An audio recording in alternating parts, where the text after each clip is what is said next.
Good morning, good morning, good morning. I hope you guys are having a good day. I'm Dr. Boyce Watkins, and welcome to the Black Financial Channel. That's blackfinancialchannel.com. I wanted to come in today. Today is June 17th, 3 days before my birthday, actually. And I wanted to give you guys some updates on what's happening in the stock market and why and what the factors are that are kind of affecting stock prices, as well as some really good news about HBCUs. So the first thing I'll mention to you really quick for those of you who just came in. First of all, I want to say hello to everybody. Type your hashtag B1 in the chat. Hashtag B1 means you're Black first. So use hashtag B1 when you go on your social media so that other B1 minded people can join in the conversation. Also, make sure you subscribe to theblackfinancialchannel.com. Thank you for the happy birthday wish, Mei Ling. I appreciate that very much. Thank you. So here's what is going on in the market. Basically, the stock market went up again, but only slightly today. It's up for the fourth day in a row. It's been a really great, month and a half for investing. If you're an investor, then you probably made money. If you are making money, I want to just make sure I warn you. And I remember I did a lot of warnings during the whole Bitcoin thing when a lot of people were making money really easy in the Bitcoin thing, but nobody listened, of course, but I want to warn you that times are not always like this, that times, will get worse. Bad things are going to happen. Markets are going to crash. So just keep that in mind as you collect your trillions of dollars and your bank account gets swollen up and everything else. Just prepare. Remember that when times are good, you prepare for when times are going to be bad, right? When times are good, you prepare for when times are going to be bad. Those are the major things. What's really interesting right now, the big driving factor in my view is Corona and getting a vaccine. And they had another breakthrough with a drug in England or something that they said is, keeps people alive, which is great. And also they're getting more information. Just generally the uncertainty still exists, but the uncertainty is gained. There's more clarity behind the uncertainty. So even though this is a virus that they're afraid of and a virus that they don't fully understand, they're getting more clear about exactly what they understand and what they don't understand. They're getting more clarity. It's almost like in statistics, you have variation, but then you can actually have a degree of clarity in your variation. So for example, many of you may have heard of the term standard deviation. Standard deviation is basically a measure of volatility, up and down, up and down, up and down. But, sometimes you need a lot of data to really know exactly what the volatility is, right? So sometimes even the volatility can have volatility, right? So even with a reduction in the variation of the standard deviation itself, you can gain information. Now, let me explain that in English, because I know that probably sounded crazy when I said it. But basically, it's like you have what you know, you have what you don't know, and then you have what you don't know you don't know. Well, sometimes just being clear about what you don't know can really help you a lot, right? Just kind of being clear, like, I don't know, if you're in a bad relationship and you know what they do, right? Like, so imagine being in a bad relationship. So that they come home every day. That they're not stealing money from you. You don't know if they're cheating on you, but then you don't know what you don't know, right? So you wonder, like, I wonder if they could be on drugs. I wonder if they could be a serial killer. I wonder if there's other stuff happening behind the wall that I'm not even thinking about because I don't even know it's a possibility. Well, after you know a person for a while, like I've known Alicia for a while, I still don't know. I can never know for sure if she was cheating on me, right? I hope she's not. Right? Well, I mean, who would pass up on all of this? Who would cheat on all of this, right? I'm playing. But one thing I can say for certainty is that if somebody came to me and said, "Oh, Alicia murdered 5 people," I'd be like, "No, that's not possible. She doesn't do that. That's not the kind of person she is," because I've been around her a long time. But if I just met her last week and they said the same thing, I might be like, wow, I didn't know that she could even kill people like that. I got to get away from this girl, right? So basically that's what's going on with the market in Corona. Corona is a driving factor. Every new development is going to typically lead to a market jump. The big factors that have really moved the market, in my view, have been Corona, good economic news, meaning we're not losing as many jobs as we thought. We're still bleeding. We're just not bleeding as bad as we thought we were. And then the Fed is popping in and they're really propping up the market. I mean, the Fed does not do a good job of taking care of everybody. But you live in America, a capitalist society. They never taken care of everybody. They take care of investors, right? That's why I want you guys to become investors. So, and in fact, there's a clip on my Instagram, if you want to go check it out, from Dr. Claude Anderson, that in which basically he says it's silly when people tell you that, that we have to eradicate all poverty. He said poverty is going to be there. Poverty ain't never going away. He said, or at least based on the current system, it's never going away. He said the goal should be for Black people to just get other Black people out of poverty, right? To go into our communities and do the things we got to do to make sure we say, look, poverty is going to be there, but we're not going to be a part of that. Right. So that's what other communities do. That's what Nigerian communities do. That's what Asian communities do, et cetera. So just keep that in mind when you're kind of thinking about sort of what you're dealing with and how you want to position yourself in this society. The reason it's important to be an investor and a consistent investor is because a lot of that Fed money that comes in, it props up the markets. It just does. That's just what they do. So it's important to just know what's going on. So do me a favor, hit the thumbs up button, hit the share button, hit the subscribe button. Hey, Madam Butterfly, I see you in there. Good to see you, sister. And also, let me give you some more good news real quick. This is good news I saw today on CNBC that the CEO of Netflix is going to give $120 million to HBCUs. So let's give him a digital round of applause. Way to go, white boy. That's cool. Like, I give him his props. He put his money where his mouth is. $120 million. That's not chump change. Good for him. So it says Netflix CEO Reed Hastings is committing a total of $120 million to institutions dedicated to the higher education of students of color. Not students of color. I don't like being called people of color. Like, we need to get rid of that. Hastings and his wife Patty, that's such a white name, will donate $40 million to the United Negro College Fund and to Spelman and Morehouse. Oh, so $40 million to UNCF and to Spelman and Morehouse. So each of those will get $40 million. If that's the case, I think that might actually be the biggest donation to an HBCU since Bill Cosby and his wife Camille gave $20 million to Spelman back in the 1980s. $20 million in 1988, whenever they made the donation, is about $40 million today. So Cosby and Camille may still have the lead, but the white boy really stepped up. Like, this is a big, big donation. I hope that our wealthy Black celebrities who brag about being billionaires and all that, I hope that they feel embarrassed. I hope they feel ashamed that this white boy just literally just outshine their asses. I'm hoping that they'll come up and get together and maybe collectively they can give another $100 million to HBCUs, but not just to the top ones, though. That's the other thing, too. You got to pour into the top schools for sure. Spelman and Morehouse are like the Harvard and Yale of the Black community, in my opinion. Great institutions. But, let's go after also the schools that are really struggling. Let's find those schools that are on the brink of being on the brink. There was an HBCU president that runs a school down south. I forgot what the brother's name was, but he wrote a great op-ed in the LA Times to Dr. Dre. When y'all remember, give me a yes or no if you remember when Dr. Dre gave all that money to USC. He gave millions and millions of dollars with Jimmy Iovine or whatever his name is. And they gave all this money to USC. And if you've ever been to USC, it's easy to tell USC does not need that money. They could care less if he gave that money to them or not.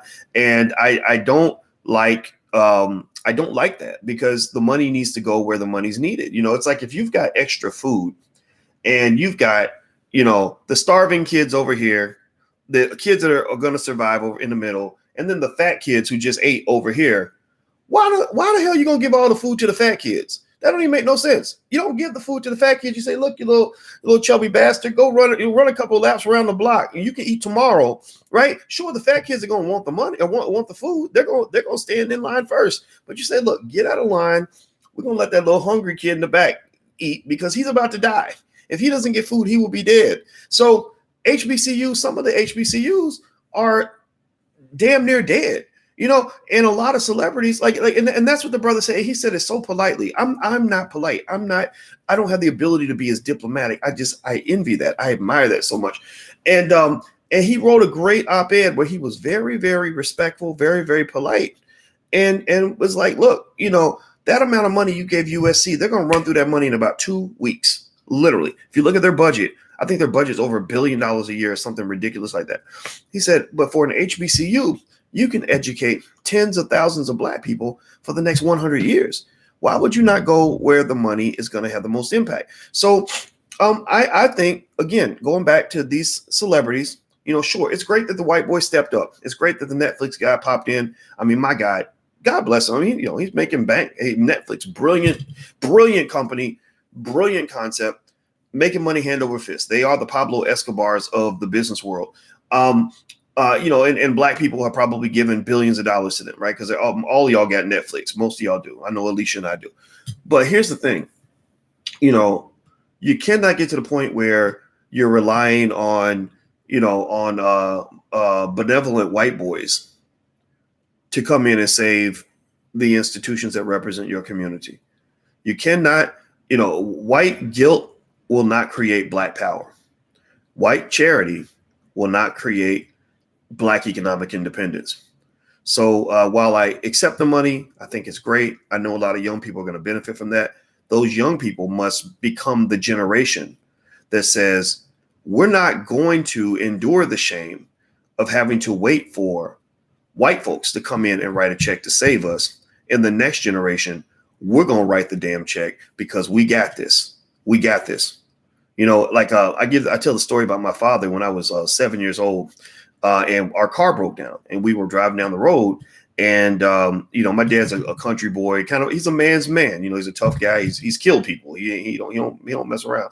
And our car broke down, so we were about maybe like 2 miles from the exit. Right. But walking down the freeway is kind of daunting, right? Because you got cars zipping by and you're not supposed to be walking on the expressway. But we got out of the car and we started walking. And it was me, my mother, my father. I think my sister might have been like 3 or 2 or something, right? So it's like, so imagine like a mother, a father, an 8-year-old and a 3-year-old holding hands, walking down the freeway, right? So some really good, good Samaritan white folks, saw us on the side of the road, and they say all white peoples ain't bad, right? So this white person, saw us and they pulled over and they said, hey, can we give you a ride? And my father said, no, thanks, we got this. And I was like, why don't we get in the car? Like they offered us a ride, and so I just did what my dad told me to do. We just kept on walking and we walked all the way up the ramp and all that stuff. And I didn't understand it then, but I understand it now. My father said, I'm a man. I got this. This is my family. I got this. I will take care of this. Thank you for your help, but we don't need any help. I'm not trying to say that he would have been wrong to have taken the ride. But the problem is that you got black folks going through life, constantly looking for somebody to give them a ride. We go through our whole lives. I talked to a rapper friend one time who he was a rapper, but he wasn't making no money. He was like working at a car dealership or working at a restaurant. He would get these odd jobs. And I say, hey, man, so how you doing financially? You got a job yet? What you up to? What you start a business with? He said, well, I ain't got no job because the white man ain't hiring. And I said, man, don't ever say that punk shit to me again. Like I can't tolerate that. I have no tolerance for that weak-minded language. I said, you got a daughter. You have to find a way to make a way. You got to find a way to get it done by any means necessary. Don't tell me that you can't take care of your child because the white man ain't hiring. So I would just say at the end of the day, let's not sit around waiting for white folks to give us a ride. I think it's great that the guy from Netflix made that donation. God bless him for that. He's one of the good ones. I really respect that immensely. But I think that black celebrities should be ashamed and embarrassed that you have neglected your institution so badly that white people have to shed tears for your community that you're not taking care of and come in and write big checks. Because it alleviates their guilt. They're paying their own little personalized reparations, and you're over here sitting there bragging about how you just bought a $300,000 European car and a $80,000 gold chain, shaped like Mickey Mouse. Nobody cares about that. Like so we must elevate. We must sort of change our thinking. We must evolve as people and understand what true black empowerment looks like, what true black independence looks like. So that's it. Those are my thoughts on this today. Again, the stock market, I hope it continues to go up today. There's a lot of developments. That big infrastructure plan by the Trump administration, that's another thing that boosted the market. They're going to be spending a lot of money. That's a good thing for the economy. As you get involved in all the politics and the activism, make sure that at the end of the day, that you're thinking about your family and building your wealth. Don't get so caught up in the emotionality that you also don't get caught up in the practicality. And I'm laughing because somebody said Boyce is a Republican at heart. I put on my Instagram, which is the real Boyce Watkins. I put it up last night, that just because I'm not a Democrat does not mean I'm a Republican.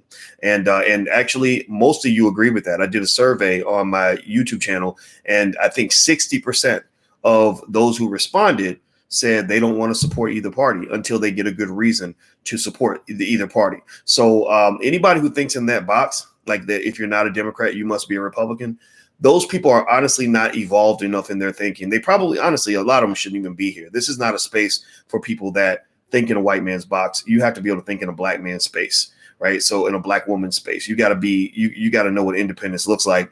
And some of y'all are, unfortunately, a lot of our people are just so shaped into this slave thinking that they don't even know what it means to be free. They're afraid of freedom because freedom is a very daunting thing. Freedom ain't for children. Freedom is for grown folks. So if you're grown and you're grown enough to accept freedom and the responsibility that comes with it and the hard work that comes with it and the dedication that must come with it, then type yes in the chat. Type yes, type the word freedom, hashtag B1, all that stuff. That's what we're trying to do. We're trying to be free over here. We ain't trying to just be high paid slaves. So I'm out of here, guys. Have a good day. Hit the thumbs up button, hit the thumbs up, share, and subscribe button. One more reminder tonight, the masterclass, the investing masterclass meets. We meet every Wednesday at 8 o'clock. If you'd like to go take a look, feel free to go to drboycemasterclass.com. That's drboycemasterclass.com. And also make sure you hit you subscribe to everything. Subscribe to the Black Financial Channel and all that stuff so that you can keep up with the developments in the markets and stuff. All right, guys, I'm out. Have a good day. See you soon. Love you. Peace.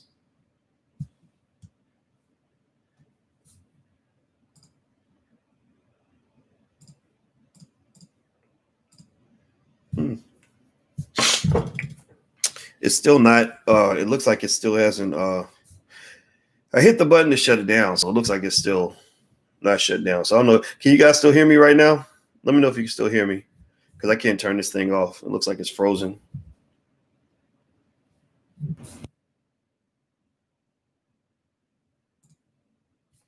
Well, I respect you too, Reginald. Thank you very much for the kind words.